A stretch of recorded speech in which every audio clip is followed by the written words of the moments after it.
the latest example of this is this U.S. railroad strike, which was just averted as a tentative deal was reached. So Joe Biden has made it a high priority in the United States to boost unions. Why is he boosting unions? He's boosting unions because unions support him. Because Democratic policy is the single most corrupt area of American political life is not money from corporations in politics. That's not great. It's not individuals spending a lot of money on politics. Okay, all of those are free speech issues. Unions can do it too.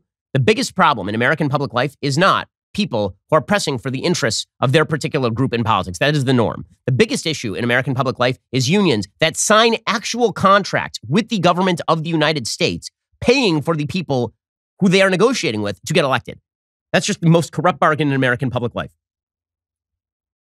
We're supposed to pretend that this is all normal. It is not normal that the unions spend every election cycle billions of dollars to get Democrats elected, and then they negotiate with those same people for really, really wonderful and rich contracts. And you know who pays the bill for that? The actual taxpayers. The taxpayers, the consumers. Those are the ones who pay the bill, just like everything else. Democratic policymaking is a question of shifting the burden to somebody else. Always. Always. Your political allies get all the benefits, and your political enemies are the ones who receive all of the costs. You stick everybody else with the bill. And this is a perfect example of this. So Joe Biden has driven approval of labor unions to the highest point since 1965, according to Gallup. Americans' approval of labor unions, which was all the way down at like 48% in 2009, has been steadily increasing to the point where it's now at almost 68%. That is the highest point that it has been in 50 years, basically. That is the current highest reading that they've ever seen. That is because, again, Democrats approve of labor unions because labor unions basically are a Democratic Party tool. Approval has increased among nearly major all demographic subgroups since 2016. One exception is labor union members. Their approval has been no lower than 75% since 2001. Currently, 86% of union members approve of unions, down from the recent high of 93% in 2019. Approval is relatively high among young adults aged 18 to 34, most of whom are not members of unions, by the way, and don't actually have to abide by union strictures, and those with annual household incomes under $40,000. Democrats approve of unions by an extraordinary scale, right? 90% of Democrats approve of unions. That is really where the uptick has happened, because Democrats have put heavy focus on the people who basically pay for their politicians to get elected. That the approval rating among Democrats, you would imagine. I mean, it's basically like going to the Republican Party and saying to Republican voters, do you approve of billionaires spending money on behalf of your political interests? That's basically what the labor unions do. And what does this result in? It results in, prior to an election, unions can hold up the Democrats at gunpoint, and the Democrats will just give away the store. That's exactly what just happened with the railroads. So there are these railroad unions, and these railroad unions have been demanding things from places like Amtrak. Right? There's a lot of government involvement in the negotiation of these contracts. These are sort of public-private partnerships a little bit. And because the railroad workers union works with the railroads, some of the railroads are sort of quasi-public institutions. Joe Biden has been making overtures to the unions for quite a while. He's basically been saying to them, hold us up, right? Do it. Tell us what you want. We will give it to you.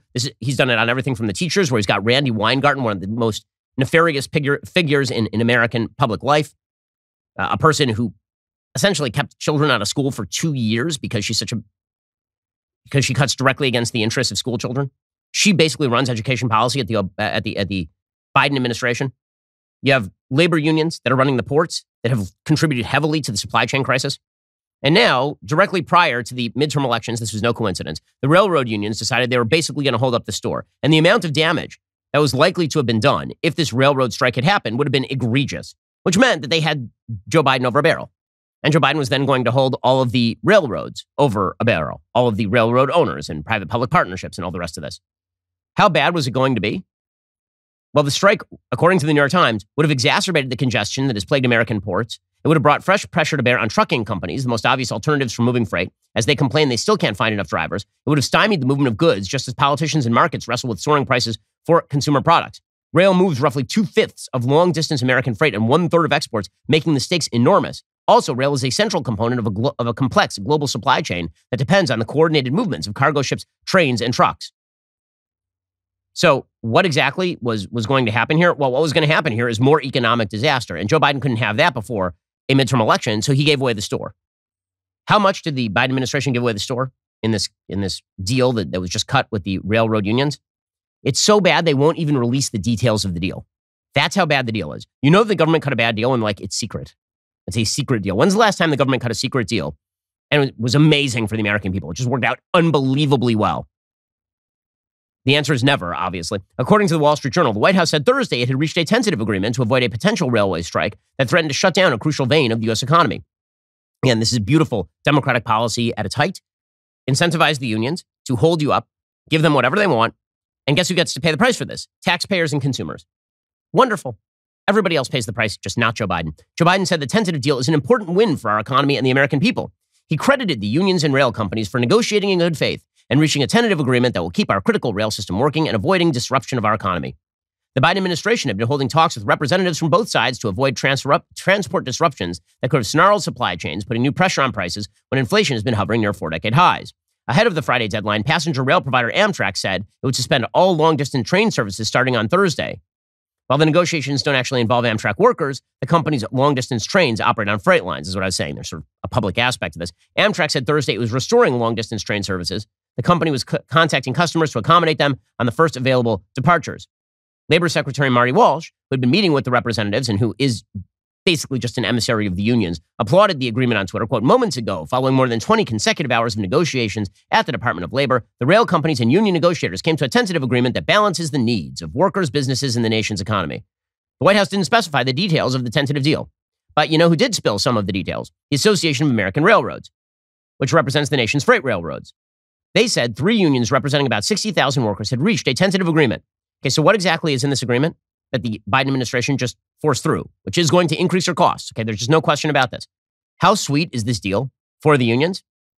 The new contracts provide rail employees with a 24% wage increase during the 5-year period 2020 through 2024.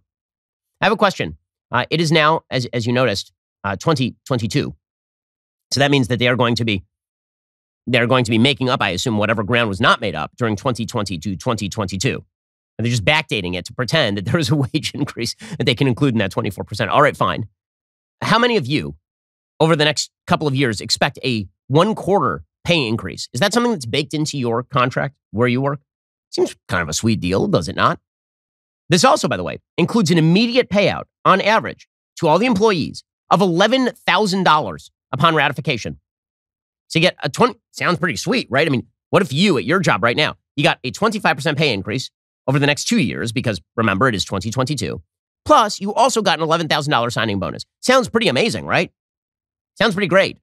Why, almost as though the Biden administration basically went to all of these railroad companies and said, you better, your brains or your name's going to be on this piece of paper, because we cannot afford to go into a midterm election with snarled supply lines and Transportation Secretary Pete Buttigieg trying to go back on paternity leave. The association did not mention whether changes to attendance policies were made as part of the deal.